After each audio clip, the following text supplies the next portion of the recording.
রাজ্যে প্রকাশিত চূড়ান্ত ভোটার তালিকা এখনো পর্যন্ত 7 লক্ষ ভোটারের নাম বাদ গেছে। খসড়া ভোটার তালিকায় বাদ গিয়েছিল 58 লক্ষ ভোটারের নাম।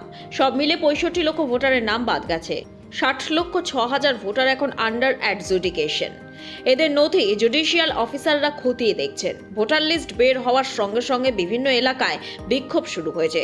বাঁকুড়ায় নাম বাদ যেতেই বিক্ষোভ শুরু হয়। এই পরিস্থিতিতে রাজ্য জুড়ে আইন শৃঙ্খলা নিয়ন্ত্রণ করতে কড়া পদক্ষেপ নিল রাজ্য পুলিশ। রাজ্যের 4 জেলায় 4 senior IPS, Malda Krishnanagar police জেলা, মুর্শিদাবাদ পুলিশ জেলা, কোচবিহারে পাঠানো হলো 4 সিনিয়র আইপিএসকে। জেলায় জেলায় মোতায়েন 4 সিনিয়র আইপিএস এর সঙ্গে থাকবে পুলিশের স্পেশাল টিম। চূড়ান্ত ভোটার তালিকার বিষয়ে সাংবাদিক সম্মেলন করে নির্বাচন কমিশন। কি বললেন শুনে নেব।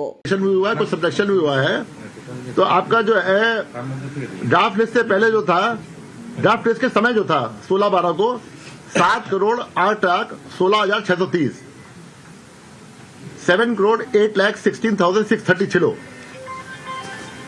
आज के दिन जेटा आज है, आज जो है आज का जो है आपका 7,04,59,284, 7,04,59,284। इसका डिफरेंस करेंगे। इफ यू टेक এটা ডিফারেন্স করবেন, বিয়োগ করবেন, then you will get the exact figure. Bureau report, lottery সংবাদ।